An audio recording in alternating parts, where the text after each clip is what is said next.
આપણે જોયું નાડી કેવી રીતે કઈ ચાલુ છે, કેવી રીતે શોધીશું, સવારે ઉઠતા અને જમતા કઈ વસ્તુનો ખ્યાલ રાખીશું. તો એવી જ વાત છે રાત્રે સૂતા. રાત્રે સૂતી વખતે આપણી સૂર્યનાડી જ્યારે વધુ એક્ટિવ હોય છે ત્યારે આપણા શરીરના અંદરના રિપેરિંગ સારા થાય છે. તો રાત્રે સૂઈ જઈએ ત્યારે ઓલવેઝ ડાબા પડખે ફરીને સૂઈ જઈએ, જેથી આપણી સૂર્યનાડી એક્ટિવ થાય.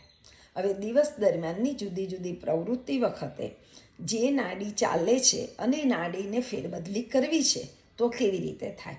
સૌથી પહેલાં તો જ્યારે આપણે આસન કરવા છે, ત્યારે કોઈ મહેનતનું કામ કરવું છે, ત્યારે આપણને સૂર્યનાડી સવિશેષ હોય તો એમાં આપણે વધારે સારું કરી શકીએ છીએ. મારે અત્યારે પ્રાણાયામ કરવા બેસવું છે, કે મારા દીકરાને મારે ભણાવવા બેસાડવો છે, કે પછી મારે એક ડ્રોઈંગ બનાવવા બેસવું છે. આ બધી જ વસ્તુમાં આપણી ચંદ્રનાડી ચાલુ હોય તો આપણે સવિશેષ કરી શકીએ છીએ. મેં મારી 2 આંગળીથી કે 2 પેજ પાન રાખીને જોયું તો મારી તો સૂર્યનાડી ચાલુ રહી છે અત્યારે.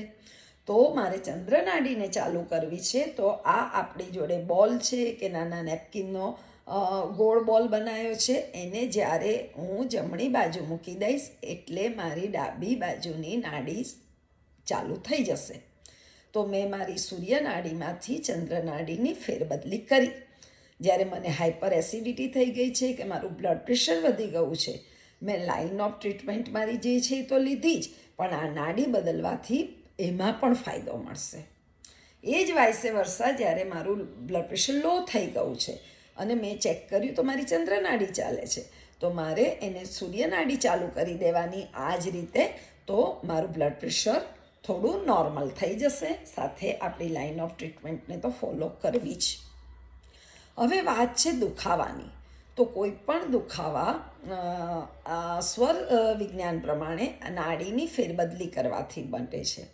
મને અત્યારે હેડેક બહુ થયું અને મેં ચેક કર્યું કે મારી જે નાડી ચાલે છે એનાથી ઓપોઝિટ નાડી મારે ચાલુ કરી દેવાની. સમજો કે અત્યારે મને હેડેક થઈ રહ્યું છે, દાંતનો દુખાવો, પેટનો દુખાવો છે ને, ત્યારે મારી સૂર્યનાડી ચાલી રહી છે, તો મારે મારી ચંદ્રનાડીને ચાલુ કરી દેવાની. તો મેં ચંદ્રનાડી ચાલુ કરી દીધી. ધારો કે મારી ચંદ્રનાડી ચાલે છે તો મેં સૂર્યનાડીને ચાલુ કરી દીધી. આ થઈ નાડીની ફેરબદલી. આપણે જાણ્યું એ મુજબ આપણી એક નાડી 56 થી 58 મિનિટ ચાલે છે, પછી બદલાય છે.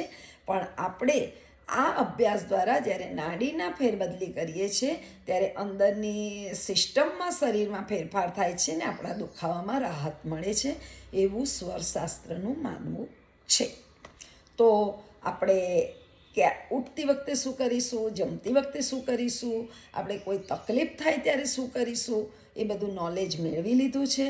આ નોલેજ આપણે આપણા પૂરતું જ નહીં રાખીએ, જે જ્ઞાન મળે એને વહેંચતા રહીએ, આપણા ફેમિલીમાં, આપણા ફ્રેન્ડ્સમાં વહેંચીશું અને એનો વધારે બધાને ફાયદો લેવડાવીશું. અને હા, કોમેન્ટમાં તમને શું ફીલ થયું, તમને શું લાગ્યું એ ચોક્કસથી શેર કરજો અને મારો ઉત્સાહ વધારજો.